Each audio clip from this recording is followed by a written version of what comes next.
Welcome to my YouTube channel. આજે આપણે દેશી ચણાનું શાક બનાવશું.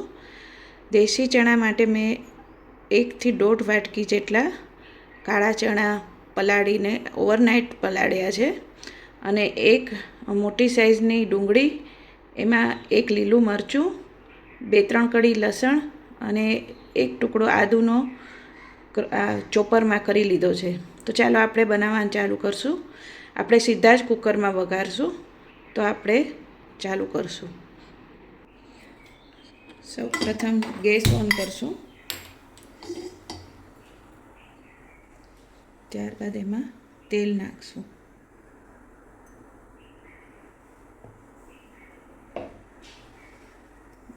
તેલને થવા દઈશું બરાબર. તેલ ગરમ થઈ ગયું છે. એમાં થોડી રાઈ નાખશું.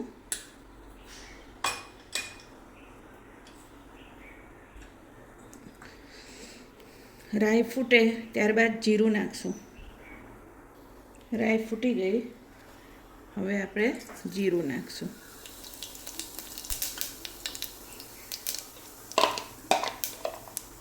ત્યારબાદ આ એકદમ ઝીણી ચોપરમાં કરેલી ડુંગળી, લીલું મરચું, લસણ અને આદુને નાખી દઈશું.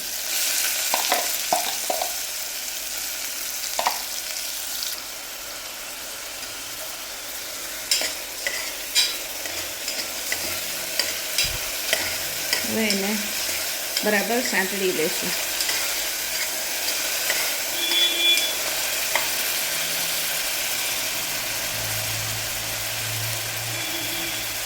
થોડા ધાણા નાખશું.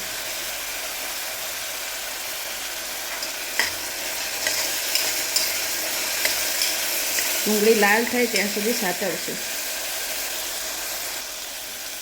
ડુંગળી આપણી થોડી ઘણી સંતળાઈ ગઈ છે.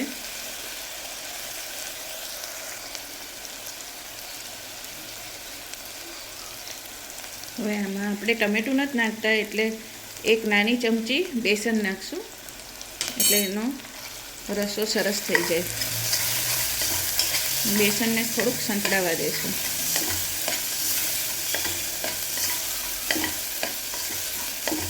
બેસન નાખશું એટલે થોડું ચોટવ્યા જેવું લાગશે. હવે આપણે બીજા મસાલા પણ કરી લઈએ. ગેસ સ્લો કરી દેવાનો આ સ્ટેજ ઉપર.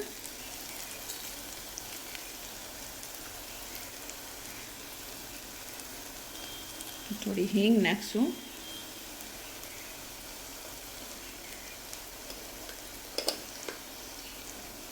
એક ચમચી લાલ મરચું, અડધી ચમચી હળદર,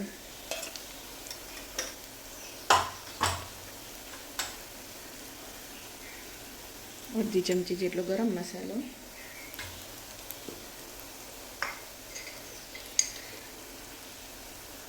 મીઠું સ્વાદ મુજબ,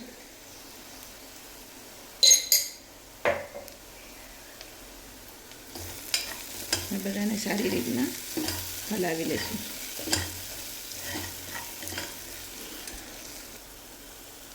મસાલો સરસ થઈ ગયો છે. હવે એમાં પલાળેલા ચણા નાખી દઈશું.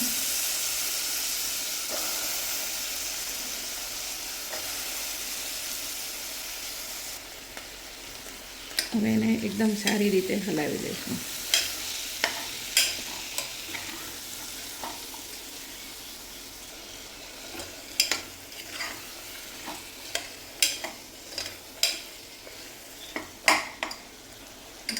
બરાબર સરસ રીતના હલાવી લીધું.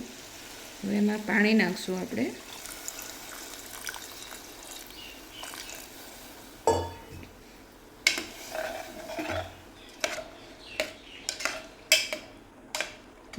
ચણા ડૂબે એટલું જ પાણી નાખવાનું, કારણ કે આપણા ચણા પલળેલા છે. એને બહુ વધારે પાણી નહીં જોઈએ. અને આપણે કુકરનું ઢાંકણ ઢાંકી દઈશું.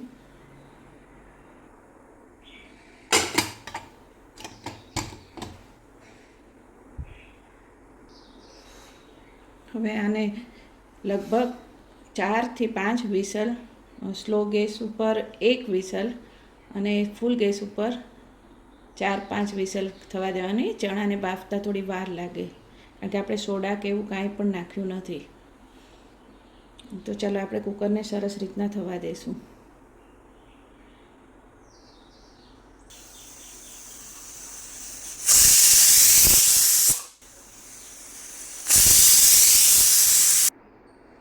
કુકર આપણું ગેસ બંધ કરી દીધો હતો અને પછી ઠંડુ એકદમ થઈ ગયું. પછી આપણે એને ખોલ્યું. આપણા ચણા સરસ થઈ ગયા છે.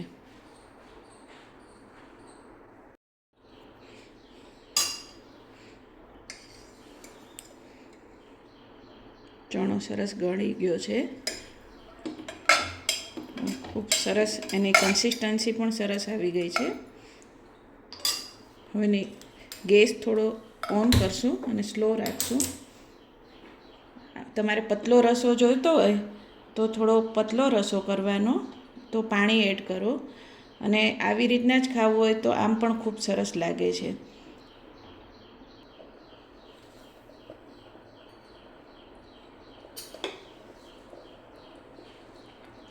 હવે એમાં આપણે થોડીક 1 ચમચી આંબલી ગોળની ચટણી ઉમેરીશું.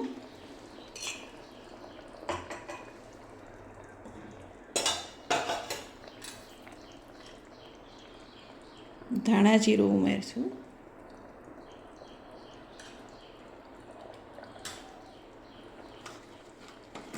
થોડો ગરમ મસાલો એડ કરશું, એકદમ થોડો.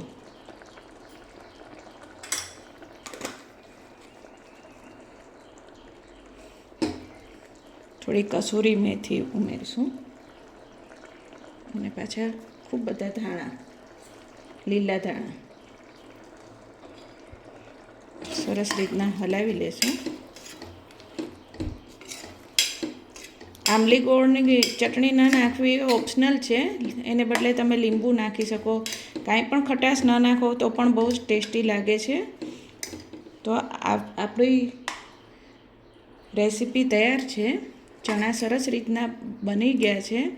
પરોઠા સાથે, થેપલા સાથે, રોટલી સાથે, બ્રેડ સાથે, બધા સાથે ખૂબ સરસ ટેસ્ટી લાગે છે. તો આપણા દેશી ચણાનું શાક એકદમ તૈયાર છે. તમને મારી આ રેસીપી ગમી હોય તો મારી ચેનલને લાઈક કરજો, શેર કરજો, સબસ્ક્રાઈબ કરજો. તમને કેવી રેસીપી ગમે છે એ મને કોમેન્ટમાં લખજો, તો હું એ ટાઈપની રેસીપી બનાવવાનો ટ્રાય કરીશ. Thank you.